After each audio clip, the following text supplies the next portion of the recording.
వేదిక మీద ఉన్న పెద్దలందరికీ నమస్కారం. సభలో ఆసీనులైన తెలంగాణ జాగృతి కార్యకర్తలు, అభిమానులు, దాశరథి అభిమానులు, ఇవాళ ఈ కార్యక్రమానికి మరి ప్రధాన గాయకుడిగా దేశపతి శ్రీనివాస్ గారు, మరి అద్భుతమైన చిత్రీకరణ దర్శకత్వం వహించిన, సంగీత దర్శకత్వం వహించిన, ఇతరత్ర సాంకేతిక సహకారాన్ని అందించిన అందరికీ కూడా అభినందనలు తెలియజేస్తూ, ముఖ్యంగా ఈ తొలి దిశ తెలంగాణ ఉద్యమంలో తెలంగాణ సాంస్కృతిక పునరుజ్జీవనం అనే పదానికి పర్యాయ పదంగా తెలంగాణ జాగృతి గురించి చరిత్ర చెప్పుకుంటారు భవిష్యత్తులో కూడా. మన బతుకమ్మను, మన బోనాలను, మన పండుగలను, అసలు అవి పండగలే కాదన్న ఒక వాతావరణం నుంచి ప్రపంచవ్యాప్తంగా తెలంగాణ ప్రజలు ఎవరెక్కడున్నా ఘనంగా జరుపుకునే పండుగలుగా ఒక ఆకాశం అంతా ఎత్తు నిలబెట్టిన తెలంగాణ జాగృతిని అభినందిస్తూ ఉన్నాం. ఆ జాగృతికి మరి అహర్నిశలు ఒక సంస్థ నిర్వహించాలంటే ఎన్నో కష్టాలు, నష్టాలు ఉంటాయి, బాధ్యతలు ఉంటాయి.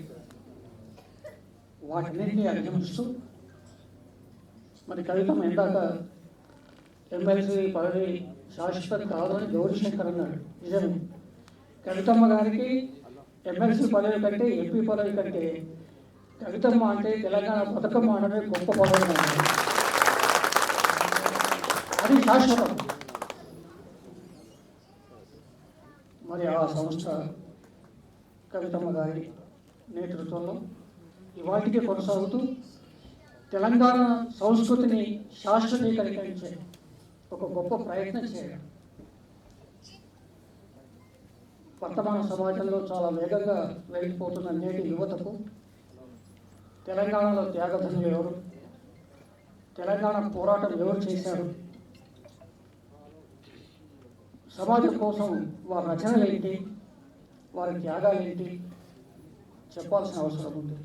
దాంట్లో భాగంగా దాశరథి గారు, బహుశా ఈ సభలో ఉన్న వాళ్ళందరిలో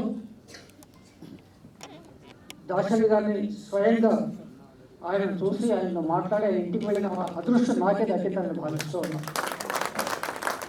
ఓల్డ్ మీద క్వార్టర్స్లో ఆ పక్కన గలీలో ఒక చిన్న అపార్ట్మెంట్లో ఉండేవాడు. గొప్ప కవి, సినిమాల్లో అద్భుతమైన పాటలు రాశారు. కానీ తెలంగాణ వాడికి ఉన్న ఒక అవలక్షణం, ఆయన కొన్ని లౌక్యం లేదు.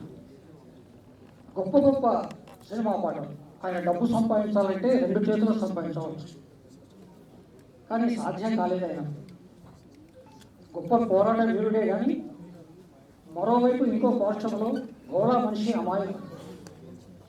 ఇప్పుడంటే సినిమా పాటల్లో ఆ లైకులు, షేర్లు, వాటిని బట్టి లెక్క కడతారు, పాటకింత ప్రాచుర్యం వచ్చింది. కానీ సెల్ ఫోన్లు ఇవన్నీ లేని రోజుల్లో ఒక 40-50 ఏళ్ళ మాట చెప్తున్నాం. జనరంజని ఒక కార్యక్రమం వచ్చి ఇప్పుడు కూడా వస్తుందేమో, సినిమా పాటలు వేసేవాళ్ళు పొద్దున. ఆ రోజుల్లో రికార్డు ఏంటంటే అప్పటికే సినారే గారు ఉన్నారు, ఆరుద్రావు ఉన్నారు, సముద్రాల జూనియర్ ఉన్నారు. ఇలాంటి గొప్ప గొప్ప పాటల రచయితలు ఉన్నప్పటికీ కూడా మంచి మనసులు సినిమాలో దాశరథి గారు రాసిన నన్ను వదిలి నీవు పోలేవులే అనే పాట ఆ రికార్డును జనరంజన్లో ఇప్పటికీ ఏమీ బీట్ చేయలేదు. పాట గొప్ప గొప్ప పాటలు రాశారు, గొప్ప కావ్యాలు రాశారు. అగ్నిధార, నేను అడిగాను, అగ్నిధార నిషేధించింది కదా నిజాం ప్రభుత్వం అంటే అవును అన్నాడు. ఆయన అనుభవం కూడా చెప్పాడు. కేవలం 18 ఏళ్ల ప్రాయంలో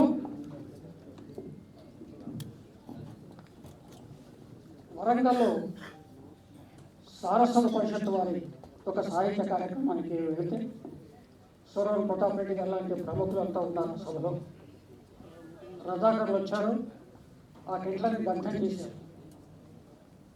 ఈ 17-18 ఏళ్ల యువకుడు దాశరథి ఆ కాలిపోయిన టెంట్ల మీద ఆ నిప్పుల మీద నిలబడి పద్యాలు చదివాడు.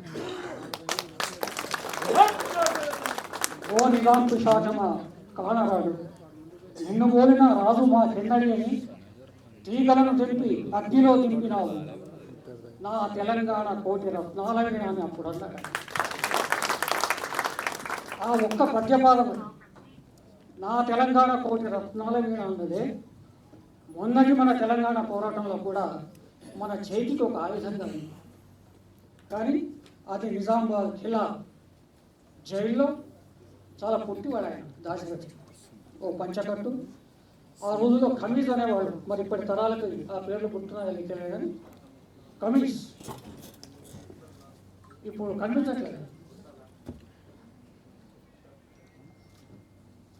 అందుబాటులో ఉంటే మళ్ళీ సైనికులు పోలీసులు వచ్చి తుడిపేస్తారేమో అని వటికోట ఆడపడవసమని నేను మిత్రుడు. ఆయన గొప్ప గ్రంథాల ఉద్యమకారుడు, ఆయన ఆజానుభావుడు. ఆయన భుజాల మీద ఎక్కించుకుంటే దాశరథి పైకి ఎక్కి ఎవరికి అందకుండా రాశాడు. అది నా తెలంగాణ కోటి రత్నాలని నచ్చింది. మరి దాన్ని శాశ్వతం చేయడానికి మరి కవిత గారు ఆ తెలంగాణ, ఆ నిజామాబాదు, ఆ జైలు, ఆ దాశరథి అక్కడి ప్రవాస జీవితం, ఆ జైలు జీవితం అవన్నీ శాశ్వతీకరించే ప్రయత్నం చేశారు. చెప్పాలంటే దాశరథి గారి ఉద్యమ చరిత్ర చాలా గొప్పది. కవులు ఉంటారు, సైనికులు, కార్యకర్తలు ఉంటారు. కానీ ఒక చేత కలం పట్టుకున్నాడు, ఒక చేత ఖడ్గమం పట్టుకున్నాడు. కలం కొట్టి రాస్తూ పోయాడు, అగ్నిహారాలు కురిపిస్తూ పోయాడు. అవసరమైనప్పుడు ఖడ్గం పట్టుకుని అడవుల్లో పరిగెత్తి సైనికులకు దొరకకుండా ప్రవాసంలో అంటే అజ్ఞాతంలో ఉండి పోరాటం కూడా చేశారు. ఒక మాటలో చెప్పాలంటే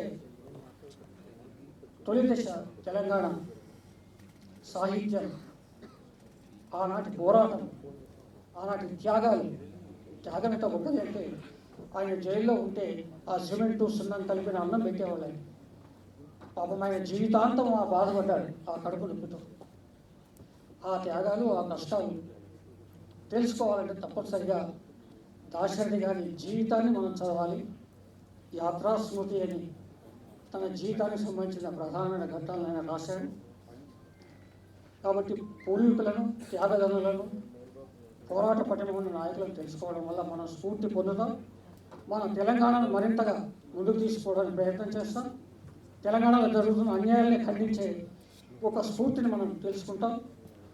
దానికోసం ఇవాళ ఈ సందర్భంలో మరొక్కసారి దాశరథిని, ఆయన ఆచరణ సముద్ర గర్భం గేయాన్ని మనందరికీ పరిచయం చేసినందుకు, లోకానికి పరిచయం చేస్తున్నందుకు కవిత గారిని, జాగ్రత్తని అభినందిస్తూ